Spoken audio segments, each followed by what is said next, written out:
اور میں کیا دیکھتا ہوں کہ چاند خان کے گھر کے اوپر بہت بڑا تالا لگا ہوا ہے۔ پاس ہی ایک پرچون کی دکان تھی۔ میں نے اس پرچون کی دکان والے بزرگ سے پوچھا کہ چاند خان کدھر ہیں، جس پر وہ 2 منٹ چپ رہے اور بولے کہ تم کیا ان کے کوئی عزیز ہو؟ جس پر میں نے کہا نہیں، آپ مجھے بتا سکتے ہیں کہ وہ کدھر ہیں؟ جس پہ پرچون والے نے کہا میاں تم جانتے نہیں ہو کہ وہ اس دنیا میں نہیں رہے۔ میں بہت زیادہ حیران ہوا اور میں رونے لگا۔ اس بوڑھے شخص نے کہا کہ 6 ماہ پہلے ٹرین کا ایک حادثہ ہوا تھا جس میں 70 لوگ ہلاک ہو گئے تھے اور ان میں سے چاند خان صاحب بھی ہلاک ہو گئے تھے۔ وہ شان و شوکت، وہ چہل پہل سب ختم ہو گئی اور ان کے گھر کو ایک بڑا سا تالا لگ گیا۔ میں نے پوچھا ان کے ساتھ جو ان کے بندے ہوتے تھے وہ کدھر ہیں؟ تو انہوں نے کہا میاں جب تک زندگی ہو تب تک ہی لوگ ساتھ رہتے ہیں، اس کے بعد کیا پتہ کوئی کہاں اور کوئی کہاں۔ اب میں پھر گھر واپس گیا اور مالتی سے پوچھا مالتی بتاؤ رومالوی دیوی کون ہے اور وہ مجھے کیوں اپنا بیٹا کہتی ہیں؟ جس پہ مالتی نے کہا رومالوی دیوی کا کچھ عرصہ پہلے بیٹے کی ڈیتھ ہو گئی تھی، وہ ایک گاڑی کے نیچے آیا اور وہ مر گیا۔ کچھ دنوں کے بعد ٹرین میں حادثہ ہوا اور حادثے میں تم وہاں پر بے ہوش پڑے تھے لیکن تم زندہ تھے، جس پر وہ تمہیں اٹھا کر اپنے ساتھ گھر لے آئیں اور اپنے بیٹوں کی طرح تمہیں پالنے لگ گئیں۔ جب تم ادھر آئے تھے تو تم پاگل تھے، تمہارے منہ سے تھوکیں باہر نکلتی تھیں، تمہارا اپنے جسم پر کنٹرول نہیں تھا، لیکن انہوں نے تمہاری خدمت کی اور اب تم اس حال میں ہو۔ اور وہ کہتی ہیں کہ جب بھی اس کی یاد واپس آئے گی تو یہ ہمیں چھوڑ کر چلا جائے گا، اور مجھے لگ رہا ہے کہ تمہاری یاد واپس آ گئی ہے۔ رات ہوئی تو پھر کچھ مہمان آئے اور گانے بجانے والوں کی آواز شروع ہو گئی۔ میں باہر چوکاٹ پر بیٹھا مہمانوں کے رش کو دیکھ رہا تھا اور اپنی قسمت کو کوس رہا تھا کہ یہ سب کچھ کیا ہے۔ اچانک سے میری نظر سامنے 4 آدمیوں پہ پڑی، جن میں ایک ماموں ریاض تھے، وہی گورا رنگ، وہی تلوار کی طرح مونچھیں، پاجامہ پہنا ہوا اور سلک کا کرتا پہنا۔ میں اب ایک دم سے بھاگ کر ماموں کی طرف لپکا، لیکن میں نے اپنے قدموں کو روک لیا کہ اگر میں ابھی ایسے ماموں کی طرف جاؤں گا تو پھر پولیس مجھے پکڑ لے گی۔ اس بار پولیس مجھے پکڑے گی نہیں بلکہ پولیس مجھے اس دفعہ گولی ہی مار دے گی۔ اب میں رک گیا اور انتظار کرنے لگا کہ یہ 4 لوگ جب شکتی کے کوٹھے سے نیچے آئیں گے تو میں ماموں سے مل لوں گا۔ کافی رات گزر گئی لیکن وہ لوگ نیچے نہیں آئے۔ اتنے میں مالتی بھی مجھے تنگ کر رہی تھی، کبھی پھول لا دو کبھی یہ لا دو۔ میں بہت پریشان تھا اور مالتی کو کہتا تھا کہ جاؤ مالتی میری جان چھوڑو، لیکن کوئی بھی اس کوٹھے سے مجھے ماموں کی شکل کا انسان نیچے آتا ہوا نہ دکھائی دیا۔ کافی لوگ سامنے آئے لیکن ماموں ریاض اور وہ 3 لوگ سامنے نہ آئے۔ جب لوگوں کا رش ختم ہوا تو میں شکتی کے کوٹھے پر گیا اور پوچھا کہ شکتی وہ 3 لوگ کون تھے؟ جس پہ شکتی نے کہا مجھے کیا پتا میاں، یہاں تو کافی لوگ آتے ہیں، تم کن 3 لوگوں کا پوچھ رہے ہو؟ جس پہ میں نے کہا جنہوں نے کالی ٹوپی اور تلوار نما مونچھوں والے تھے۔ انہوں نے کہا ہاں وہ کوئی نواب زادے تھے، کسی بندے کے ساتھ آئے تھے، شوقین رکھتے تھے اور کافی میرے بارے میں تعریفیں سنی تھی اور موسیقی سننے آ گئے۔ وہ تو 8 بجے ہی چلے گئے تھے، تم اب پوچھ رہے ہو ان سے میرا۔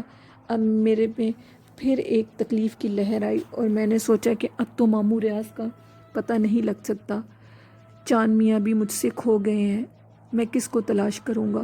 بھورے چرن مجھے کسی کا بھی نہیں ہونے دے گا، لگتا ہے کہ وہ مجھ سے اپنا کام کروا کر ہی سانس لے گا، لیکن میں بھی اس کا کام نہیں کروں گا۔ زندگی نے تو بہت سے لوگ مجھ سے چھین لیے ہیں، اب میں کسی سے بھی ڈرتا نہیں ہوں، میں بھورے چرن کا کام نہیں کروں گا۔ میں نے سوچا کہ اگر میں ان کے پاس بھی رہا تو ان کا انجام بھی چاند خان والا ہوگا، ان لوگوں کو بھی مجھے چھوڑ کر جانا چاہیے۔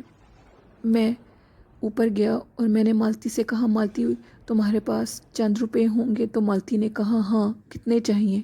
میں نے کہا 300-400 دے دو۔ 300-400؟ مالتی نے کہا صرف 300-400؟ زیادہ چاہیے تو وہ بھی دے دیتی ہوں۔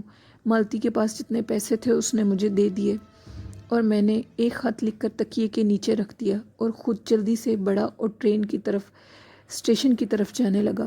جب میں اسٹیشن کی طرف گیا تو ٹرین تیاری تھی اور میں نامعلوم مسافر دوبارہ سفر کے لیے شروع ہو گیا۔ اب ٹرین میں سب لوگ بیٹھے ہوئے تھے، یہ میرا پہلا سفر نہ تھا۔ میرے ساتھ ایک بزرگ بھی بیٹھے ہوئے تھے، مجھے نیند کے جھونکے آ رہے تھے، جس پہ اس بزرگ نے کہا میاں تم میری گود میں سر رکھ لو۔ میں نے کہا نہیں، میں سونا نہیں چاہتا، آپ مجھ سے باتیں کریں۔ میں نے پوچھا آپ کہاں جا رہے ہیں؟ جس پر اس بزرگ نے کہا میں بیکا نگر جا رہا ہوں۔ میں نے کہا وہاں آپ کا کون رہتا ہے؟ جس پہ ان بزرگ نے کہا وہاں میرے بیٹے کا سسرال رہتا ہے، میں انہی سے ملنے جا رہا ہوں، اور میں رتاولی رہتا ہوں۔ رتاولی کا نام سن کر میں بہت حیران ہوا، اور میں نے پوچھا کہ رتاولی میں ایک بزرگ رہتے ہیں جن کا نام مجھے نہیں آ رہا، جس پر انہوں نے کہا ادھر تو کافی بزرگ رہتے ہیں، نظام الدین ذکریہ اور کافی بزرگوں کا انہوں نے نام لیا، اور ایک وہاں پر فہیم الدین بھی رہتے ہیں۔ میں نے کہا ہاں یہی۔ اس نے کہا ان کو تو مرے 8 سال گزر گئے ہیں، مسلمان اور ہندوؤں کے لڑائی جھگڑے میں بہت سی مخالفتیں ہوئیں، اور کسی مسجد کی وجہ سے وہاں پہ لڑائی ہوئی، اور اسی لڑائی میں وہ بھی جانور نہ ہوئے کیونکہ وہ دمے کے مریض تھے، دمے نے ان کی جان لے ہی لی۔ اب ایک آخری امید تھی جو کہ ختم ہو گئی۔ وہ بزرگ کہتے کہ تم ایسے کیوں پوچھ رہے ہو؟ میں نے کہا میں ویسے ہی آپ سے ان کے بارے میں پوچھ رہا تھا، سنا تھا کہ وہ بہت پہنچے ہوئے بزرگ ہیں۔ اتنے میں میری نظر باہر باری پر پڑی تو میں نے کیا دیکھا ہے کہ ایک لڑکی برقعے میں کھڑی ہوئی ہے اور اس کے ہاتھ میں فروٹ ہیں۔ جیسے ہی اس نے برقعے کا نقاب ہٹایا اپنے چہرے سے تو وہ اور کوئی نہیں تھا، وہ شمسا تھی۔ اب میں نے چلتی ہوئی ٹرین سے چھلانگ لگانے کی کوشش کی، لوگوں نے شور مچا دیا جس پہ ٹرین کو آہستہ کر دیا گیا۔ اب میں اترا اور جلدی سے بھاگ کر اس کی طرف گیا، لیکن میرے جانے تک وہاں پر شمسا موجود نہیں تھی۔ 2 ٹانگے والے کھڑے تھے۔ میں نے کہا ہے ٹانگے والے، وہاں جو ایک برقعے میں لڑکی کھڑی تھی تم جانتے ہو کہ وہ کہاں گئی؟ جس پہ اس نے مجھے کہا نہیں میں نہیں جانتا، وہ تو سجو کے ٹانگے پر بیٹھ کر کہیں چلی گئی۔ میں نے کہا وہ میری بہن تھی، مجھ سے بچھڑی ہوئی، آج وہ مجھے نظر آئی ہے تو میں باولوں کی طرح بھاگ رہا ہوں۔ اگر تم کر سکتے ہو تو مجھے سجو کے ٹانگے تک لے جاؤ، منہ بولی رقم دوں گا۔ اب ٹانگے والے نے ٹانگا بھگانا شروع کر دیا، اور آخرکار ہم نے سجو کے ٹانگے کو ڈھونڈ ہی لیا، اور ایک لڑکی ٹانگے سے اتر کر ایک گھر میں چلی گئی۔ میں نے پوچھا سجو یہ لڑکی کون ہے؟ جس پر اس نے کہا میں نہیں جانتا۔ خیر میں نے ٹانگے والے کے ہاتھ میں پیسے پکڑائے اور میں نے ٹانگے والے کو روانہ کر دیا اور اس کا شکریہ ادا کیا۔ میں نے دروازہ کھٹکھٹایا، میں نے کہا ابھی اماں ابا کی شکل میرے سامنے آئے گی، اور شمسا بھی سامنے آئے گی، اور ماموں بھی ملیں گے۔ دل زوروں سے دھڑک رہا تھا۔ دروازہ کھلا تو ایک سفید داڑھی والے باریش بزرگ کھڑے ہوئے تھے۔ میں نے کہا آپ کون؟ ساری امیدیں ٹوٹ گئیں۔ جس پر انہوں نے کہا میں نیاز اللہ ہوں۔ میں نے کہا اندر میری بہن گئی۔ انہوں نے کہا کون بہن؟ میں نے کہا شمسا، جس نے کالا برقعہ پہنا تھا، ابھی تو آئی ہے اسٹیشن سے فروٹ لے کر۔ انہوں نے کہا ہاں ابھی ایک لڑکی تو اندر آئی ہے، لیکن وہ شمسا نہیں ہے، وہ میری بیٹی عزیزہ ہے، اگر نہیں یقین تو دیکھ لو۔ میں نے کہا نہیں، وہ میری بہن شمسا ہے جو بڑے عرصے سے مجھ سے بچھڑی تھی، اسے دیکھا تو میں نے اپنی ٹرین بھی چھوڑ دی اور باولوں کی طرح بھاگتا ہوا سجو کے ٹانگے کا پیچھا کرتا ہوا ادھر آ گیا۔ انہوں نے کہا میاں تم یقین نہیں کرتے تو آؤ میرے ساتھ، میں تمہیں ملوا دیتا ہوں۔ گھر میں ہم صرف 2 لوگ ہی رہتے ہیں، ایک میں اور ایک میری بیٹی عزیزہ۔ اور نیاز اللہ نے اپنی بیٹی عزیزہ کو آواز لگائی اور کہا بیٹا باہر آؤ۔ عزیزہ سر پہ دوپٹہ لے کر باہر آئی تو وہ شمسا سے بالکل مختلف تھی۔ میری آنکھوں میں آنسو تھے اور وہ آنسو لے کر میں دروازے کی طرف بڑھا۔ جیسے ہی میں دروازے کی طرف بڑھا، پیچھے سے نیاز اللہ نے آواز لگائی بیٹا تم واپس آ جاؤ، تم میرے بیٹوں کی طرح ہو، کیوں نہ عزیزہ تمہاری بہن شمسا ہی بن جائے۔ میں نے کہا نہیں ایسا نہیں ہو سکتا۔ میں نے دروازہ کھولا اور بھاگنا شروع کر دیا۔ میرے آنکھوں میں آنسو تھے اور دل کا حال کوئی نہیں جانتا تھا۔ بہت شدید گرمی تھی، سورج اپنے عروج پہ تھا۔ میں ایک درخت کے سائے میں بھوکا پیاسا بیٹھ گیا اور کھانے کے لیے بھی پاس کچھ نہیں تھا، جیب خالی ہو چکی تھی۔ کچھ دیر میں نے کیا دیکھا کہ میری کمر پہ کسی نے ہاتھ رکھا ہے۔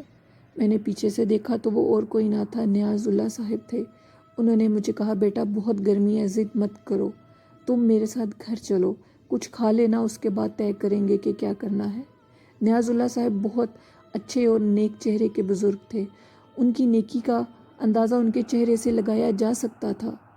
اب میں نیاز اللہ صاحب کے ساتھ ان کے گھر چلا گیا۔ عزیزہ نے کھانا تیار کیا ہوا تھا۔ میں نے وہ کھانا کھایا اور نیاز اللہ صاحب نے میرے لیے چائے بنوائی۔ اب نیاز اللہ صاحب مجھے کہہ رہے تھے کہ بیٹا بھاگنے کی ضرورت نہیں ہے، ہم دونوں باپ بیٹی ادھر رہتے ہیں، میں تمہیں اپنی کہانی سنانا چاہتا ہوں، پھر تم سے تمہاری کہانی کے بارے پوچھوں گا۔ نیاز اللہ صاحب نے بتایا کہ ان کی بیگم کچھ عرصہ پہلے وفات پا چکی ہیں اور میں نے اپنی بیٹی عزیزہ کی شادی کی تھی، جس پر کچھ عرصے کے بعد اس کے خاوند بھی اس دنیا سے رخصت ہو گئے اور اب عزیزہ دوسری شادی کرنے کے لیے تیار نہیں ہے۔ ہم باپ بیٹی اکٹھا رہتے ہیں، تم عزیزہ کے بھائی بن سکتے ہو، یہی میری دکھ کی داستان ہے۔ میری کچھ زمینیں تھیں جن کو میں نے بیچ کر 2 گھر لے لیے، ایک گھر کرائے پہ دے دیا اور ایک گھر میں خود رہتا ہوں۔ اب تم مجھے اپنی داستان بتاؤ۔ رفیق کے کافی ٹال مٹول پر بھی وہ رفیق کی منت سماجت کرتے رہے اور رفیق سے اس کی ساری داستان پوچھی۔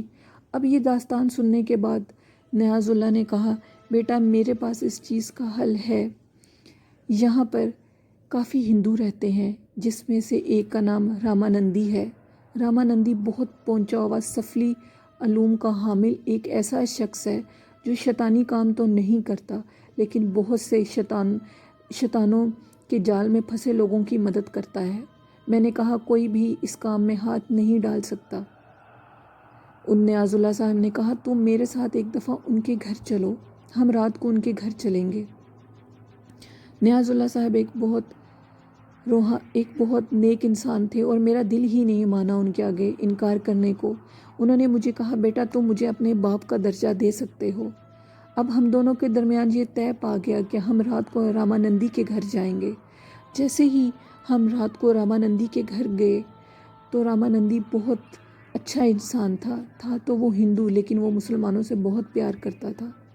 رامانندی نے سلام لیا اور کہا نمستے، السلام علیکم، آپ دونوں کو خوش آمدید ہے۔ ہم دونوں اندر گئے۔ ابھی ہم دونوں بیٹھے ہی تھے کہ رامانندی نے میرے چہرے کو پڑھ لیا۔ لسنرز یہ تھی آج کی سٹوری، اور آگے اب رفیق کے ساتھ کیا ہوگا؟ رفیق نے بہت سے رشتوں سے ہاتھ دھو دیا اپنی لالچ کی وجہ سے۔ اب رفیق کا آگے کیا انجام ہوگا؟ رفیق ان تپتی دوپہروں میں بھوکا پیاسا پھر رہا ہے۔ رفیق کا کوئی بھی رشتہ رفیق کے لیے جانور ثابت نہیں ہوا۔ اب رفیق کے ساتھ آگے کیا ہوگا یہ ہم آپ کو نیکسٹ ایپیسوڈ میں بتائیں گے۔ اور لسنرز ہمارے چینل کو پلیز زیادہ سے زیادہ سبسکرائب کیجئے، ہمیں آپ کی سپورٹ کی ضرورت ہے۔ اسی کے ساتھ اپنی ہوسٹ نیلم کو اجازت دیجیے۔ اور ہاں لسنرز ایک اور بات، آپ بھی ہمارے ساتھ اپنے قصے شیئر کر سکتے ہیں ای میل پہ۔ ہمارے کچھ لسنرز ہیں جنہوں نے اپنی وائس میں ہمیں اپنے قصے بھیجے ہیں، وہ بھی ہم آن ایئر کریں گے۔ آپ بھی ہمیں اپنے قصے بھیج سکتے ہیں۔ اور اسی کے ساتھ اپنی ہوسٹ نیلم کو اجازت دیجیے۔ اللہ حافظ، اللہ نگہبان۔